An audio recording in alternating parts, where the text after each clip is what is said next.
शुरुआत करते हैं सर, बहुत बहुत स्वागत है। सहगल सर, मैं शुरुआत तो कर रहे हैं। मेरा पहला सवाल यही है कि मैं रूट्स का जिक्र कर रहा था, आप करंट सिचुएशन इस समय क्या देख रहे हैं? स्ट्रेट ऑफ हॉर्मुज, क्या ये वॉर को एक नेक्स्ट लेवल तक ले जाने वाला रूट है या फिर वॉर को एंड की तरफ ले जाने वाला भी रूट है कि या तो बहुत भड़क जाएगी जंग या फिर खत्म हो जाएगी?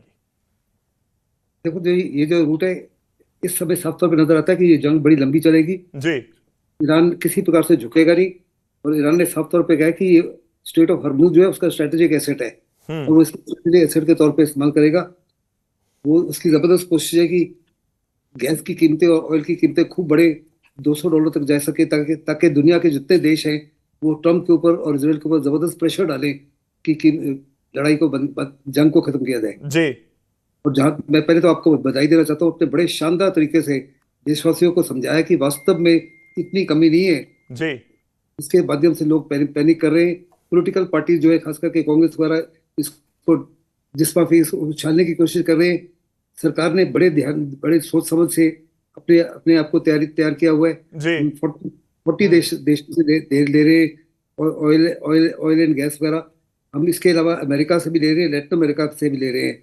आपने वो रूट नहीं दिखाया, लेकिन वहां से आने के लिए 35 से 40 दिन लगते हैं। जी। फिर हमने 28% देश के अंदर भी प्रोडक्शन को इम्प्रूव कर दिया है। उसके बावजूद हमारा 88% जो नेचुरल गैस है, जो एलपीजी है, आपका पीएनजी है, सीएनजी है, वो जो है आपका वहां उधर से आ रहा है, जिसको फर्टिलाइजर प्रोडक्शन के लिए इस्तेमाल करते हैं, इलेक्ट्रिसिटी जनरेशन के लिए इस्तेमाल करते हैं और ये कुकिंग गैस सिलेंडर्स के लिए इस्तेमाल करते हैं।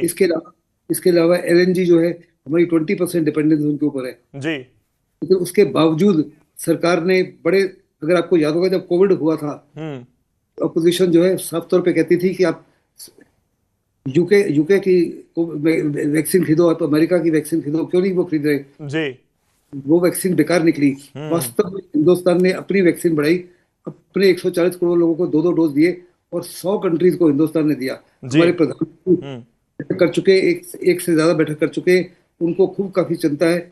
उनकी जबरदस्त कोशिश है कि जहाँ देशवासी हैं या आम लोग जो गरीब लोग हैं उनके ऊपर किसी प्रकार की कोई महंगाई का असर न पड़े। तो वो चाहेंगे कि इनकी कीमत जो है वो जो है सरकार या जो रिफाइनरीज वगैरह वो एब्जॉर्ब करें, कॉमन मैन के लिए कीमत को ना बढ़ाया जाए। तो साफ तौर पर नजर आता है कि सरकार इसमें कामयाब होगी। ये भी हमको पता है कि अगले कुछ महीनों में 5 स्टेट में इलेक्शन है। आपने सर एक जिक्र कर दिया कि ये जंग बहुत लंबी चल सकती है। मैं इसका मतलब ये समझूं कि रूस यूक्रेन जैसा हाल हो सकता है? अगर ये हुआ तो फिर तो ये रूट लगभग आप कहिए कि डिस्टर्ब रहेगा, और अगर डिस्टर्ब रहेगा तो फिर सप्लाई भी बाधित रहेगी, इसमें कोई दो राय नहीं है। लेकिन किसी को नहीं मालूम ये जंग कितनी लंबी चलेगी। जी। याद होगा जब रशिया यूक्रेन की लड़ाई हुई थी तो सबका कहना था कि विद इन 7 डेज खत्म हो जाएगी लड़ाई। जी।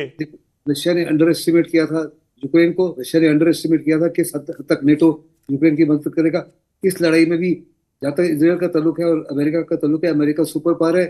इसराइल की फोर्सेस जो है इस समय दुनिया में सबसे ज्यादा बैटल टेस्टेड और बैटल रेडी है। दोनों मिलकर अटैक कर रहे थे। उनको लगता था कि कुछ में घुटने टिक जाएंगे, खास करके जो उन्होंने प्रीएम्प्टिव स्ट्राइक की जिसमें खमेनी मारे गए और टॉप लीडरशिप मारी गई, उसमें क्योस हो जाएगा, कंफ्यूजन हो जाएगा, लेकिन ऐसा कुछ नहीं हुआ। जी।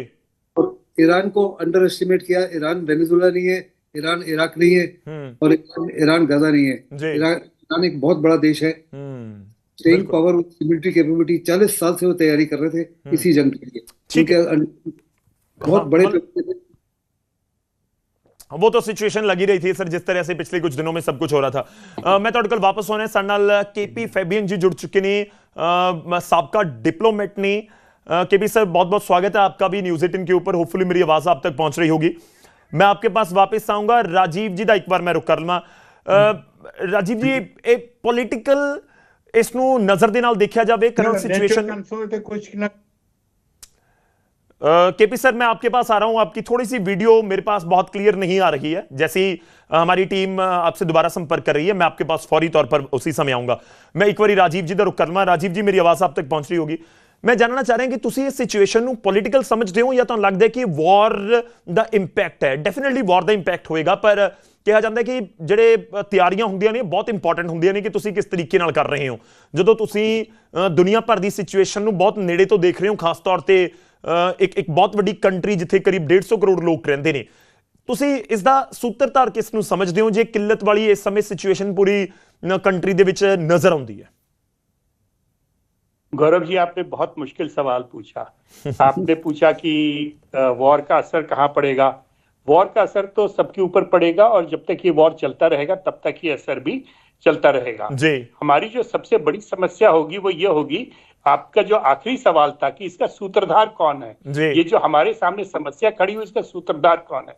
तो इसका सूत्रधार ना तो ट्रंप है ना ही अयातुल्ला है। इसका सूत्रधार वो अफसर है जिसने कि ये आदेश इशू किया कि देश में गैस की किल्लत है और जिसने कहा कि कॉमर्शियल सिलेंडर्स को हम बंद कर देंगे। प्रॉब्लम हमारी वहां से शुरू हो रही है।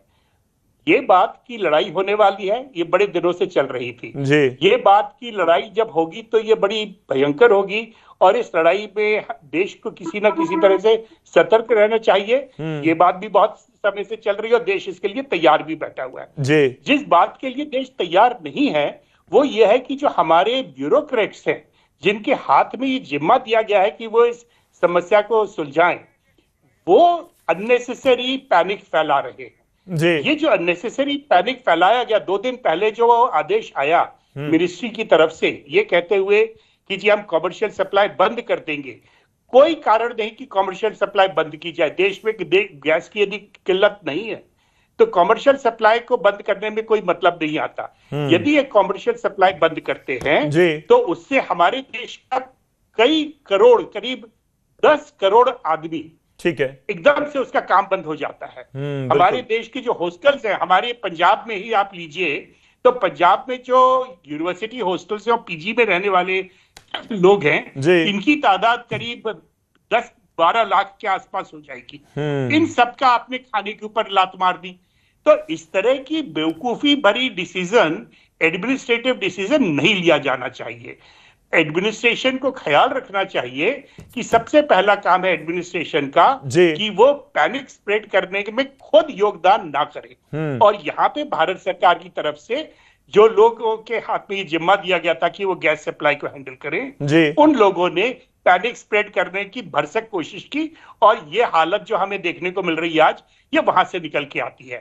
आपने जो कैलकुलेशंस किए थे कि गैस सप्लाई में कितने परसेंटेज इजाफा होगा और कितने ज्यादा कंज्यूमर्स आएंगे, वो बड़े डिटेल्ड कैलकुलेशंस हैं। उन कैलकुलेशंस में आपने एक चीज अभी इग्नोर कर दी थी, वो मैं आपको ऐड करूं कि बहुत सारा जो गैस का बुकिंग होता है, चाहे वो कंज्यूमर की तरफ से हो, चाहे वो गैस का बुकिंग एजेंट की तरफ से हो, एजेंसी वालों की, वो सारा का सारा ऑनलाइन होता है। ये जो ऑनलाइन बुकिंग का सिस्टम था, हमारी जो गैस कंपनियां हैं, 2 तो मेजर गैस कंपनियां जो अभी सप्लाई कर रही हैं, दोनों के सिस्टम्स कोलैप्स कर गए।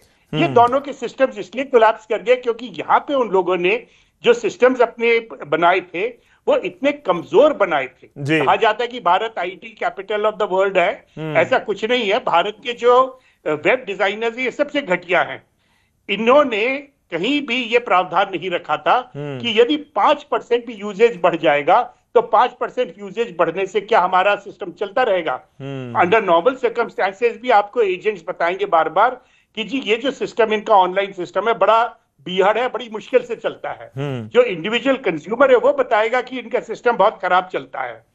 और इस सबके बावजूद उन्होंने उसमें सुधार करने की कहीं कोशिश नहीं की। जो कंज्यूमर एंड का वेब पेज होता है, कंज्यूमर एंड का वेब पेज इनके सारे के सारे कोलैप्स कर गए। इनके जो ओटीपी वाले सिस्टम थे वो कोलैप्स कर गए।